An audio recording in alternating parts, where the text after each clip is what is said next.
नमस्कार मित्रों, मैं हूं डॉक्टर अखिलेश कुमार। हमारे YouTube चैनल बिहार जनता प्लेटफॉर्म में आप सबों का स्वागत है। हम आज बात करने वाले हैं बिहार विधानसभा 2025 के बारे में, जो काफी करीब है और अभी एक सरकार की तरफ से आदेश जारी, वोटर लिस्ट में सुधार। तो मतलब ये आखिर सुधार किस मंशा से सरकार कराना चाहता है, क्यों कराना चाहता है, इसको चलिए समझते हैं, गहराई से समझते हैं। और मतलब हर जनता को इस बारीकी को समझना चाहिए, बारीकी से समझना चाहिए, ताकि ये सरकार का अपना क्या फंडा है। और हमारे बिहार में राजद के अध्यक्ष तेजस्वी यादव कांग्रेस गठबंधन के साथ मतलब 9 तारीख को, पिछले 9 तारीख को प्रोटेस्ट किए थे, पूरा बिहार बंद का ऐलान किए थे। तो ये मतलब समझना है कि आखिर तेजस्वी प्रसाद यादव और राहुल गांधी मिलके क्या भारत के प्रजातंत्र को बचाना चाहते हैं, या मतलब आखिर क्या है, इसको समझना है, जनता को समझना है। मानिए कहीं ना कहीं हमारे संविधान के माध्यम से 140 करोड़ लोगों को एक वोट का अधिकार मिला है। वोट का प्रजातंत्र में ये वोट एक ऐसा ताकत है जिससे हर लोग अपने जीवन में कुछ सुधार ला सके, और प्रजातंत्र के माध्यम से पूरा भारत का जो सिस्टम है, सरकार का मतलब एक सिस्टम होता है, और ये सिस्टम बढ़िया सुदृढ़ तरीके से चले, मतलब इसके लिए ये लोग सपोर्ट में है या विरोध में है। अभी मानिए कि प्रधानमंत्री श्री नरेंद्र मोदी जी का अभी जो मतलब आदेश जारी हुआ है, तो बताइए आज भी हमारे मतलब ग्रामीण क्षेत्रों में बहुत ऐसे गरीब लोग हैं जो वोटर कार्ड बनाए हैं, जिनको ये बात पता तक नहीं है कि हमें क्या करना है, कौन सा डॉक्यूमेंट्स लगाना है, कौन सा डॉक्यूमेंट्स नहीं लगाना है।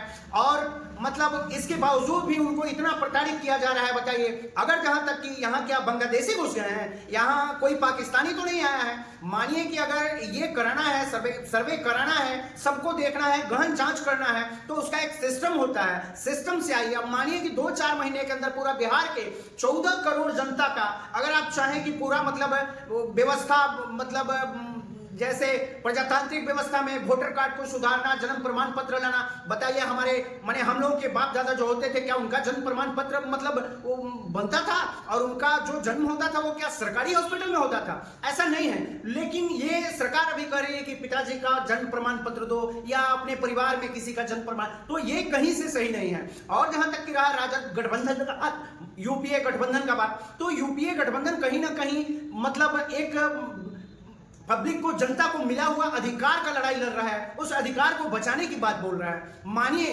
अगर मतलब इस टाइप का अगर कोई बोलने वाला नहीं होगा, पोजीशन में कोई खड़ा नहीं होगा, इसके विरुद्ध में खड़ा नहीं होगा, तो बताइए सरकार अपने मन से जैसे घुमाना है घुमा दिया। और मानिए कि जब आप इस पे आवाज नहीं उठाएंगे, आगे बढ़े हुए इंसान का सपोर्ट नहीं करेंगे, तो आप क्या प्रजातंत्र को बचा पाएंगे? आपसे वोट का भी अधिकार छीन लिया जाएगा। इसलिए वोट के अधिकार को समझिए, और आप अगर प्रजातंत्र देश में हैं तो आप प्रजातंत्र को बचाइए, और सिर्फ अपने मतलब खाने पीने से मतलब मत रखिए, अपने जीवन को चलाने से मतलब मत रखिए। यहाँ इस भारत में अगर आप हैं तो आपको अधिकार है, जितना एक राजा का हक है उतना ही एक लेबर क्लास के लोगों का हक है। तो अगर इस प्रजातंत्र की लड़ाई को अगर लड़ना है, तो हम निवेदन करेंगे 140 करोड़ जनता से कि कहीं ना कहीं मतलब जो इस कार्य के विरुद्ध में खड़े लोग हैं, मतलब ये उनका सपोर्ट करें। और मतलब इसको अगर कराना है, एनआरसी जांच कराना है, नागरिकता जांच कराना है, तो उसका सिस्टम एक सरकार बनाए, और इलेक्शन के बाद करे। कम से कम ये मत करे कि इलेक्शन के समय इतना ना धांधली कर दे कि लोग मतलब उस वोटर कार्ड को ना सुधारें। और मानिए कि जो पढ़े लिखे लोग हैं, जो शिक्षित लोग हैं, वो तो अपना व्यवस्था कहीं ना कहीं कर लेंगे, कहीं ना कहीं। बताइए, आज सरकार कह रहा है कि आधार को निरस्त किया जाएगा। आखिर बताइए आधार किसका है? आधार किसका देन है? आधार किसका बनवाया हुआ है? भारत सरकार के प्रधानमंत्री नरेंद्र मोदी जी मतलब जब सत्ता में आए तो आधार कार्ड अलाउ किए, और सब प्रूफ को रद्द करके आधार को मान्य किया। मैंने सर्वोपरि बताया कि आधार मतलब हमारा पूरा जीवन सिस्टम को सुधारेगा, करप्शन को हटाएगा, मतलब समाज से चोरी को हटाएगा, गलत को हटाएगा। आखिर क्या हुआ? और आज बताइए अपने फायदे के लिए मतलब आधार को अगर इसी टाइप से चेंज होते रहे, तो जनता क्या यही आधार कार्ड, लाल कार्ड और पीला कार्ड बनवाने में अपना समय, बताइए।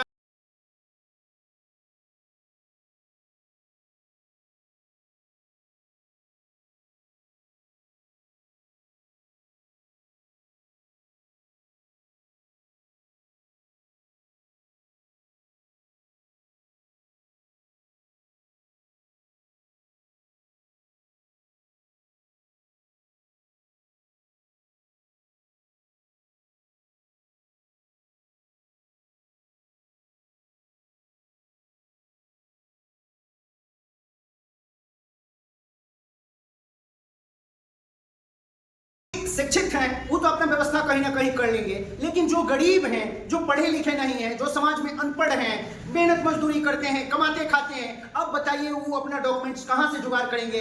इसका मतलब है कहीं ना कहीं, मतलब इतना जल्दी कराने के पीछे मकसद है सरकार का, कहीं ना कहीं हम लोगों को मतलब लगता है कि सरकार का मंशा कहीं ना कहीं गलत है, ताकि दलित वोटरों का मतलब ये किया जाए, मतलब उनका वोट का अधिकार खत्म किया जाए। जो गरीब वर्ग के मतलब वोटर हैं, एकदम गरीब है, मध्यम वर्ग के हैं और वो कमाते खाते हैं, मेहनत मजदूरी करते हैं, बताइए उनके लिए कितना बड़ा काम होगा और कहां से वो कर पाएंगे? उनके पास तो मानिए कि प्रमाण पत्र, जन्म प्रमाण पत्र भी नहीं बना है जो मतलब लगाएंगे। बताइए सरकार तरह तरह का मतलब ये करता है कि वन नेशन वन इलेक्शन। अरे इसका मतलब क्या है? मानिए कि अगर कहीं विधानसभा का इलेक्शन होता है, विधानसभा सीट जो है रिक्त हो जाता है, सांसद अगर वहां का किसी कारणवश, भगवान ना करे ऐसा हो, लेकिन किसी कारणवश अगर उनका निधन हो जाता है, तो क्या सरकार वहां मतलब वन नेशन वन इलेक्शन लागू करती है या फिर वहां इलेक्शन कराती है? तो ये भी, इसको भी समझना पड़ेगा कि वन नेशन वन इलेक्शन जो है ये कहीं ना कहीं सरकार अपने दृष्टिकोण से चलाना चाहती है, पूरे प्रजातंत्र को, पूरे हिंदुस्तान को चलाना चाहती है। तो हम ये चाहते हैं और हम आप लोगों से रिक्वेस्ट करते हैं कि अगर आपको प्रजातंत्र बचाना है, भारत का संविधान बचाना है, तो एकजुट हो और हर मुद्दे पे, हर एक सरकार के मंशा पे, गलत मंशा पे आवाज उठाएं, क्वेश्चन करें, सोशल मीडिया से कमेंट करें, कर करके कानों तक पहुंचाएं, ताकि आपका प्रजातंत्र बचा रहे, आपका वोट बचा रहे, आपका लोकतंत्र बचा रहे। जय हिंद, जय भारत।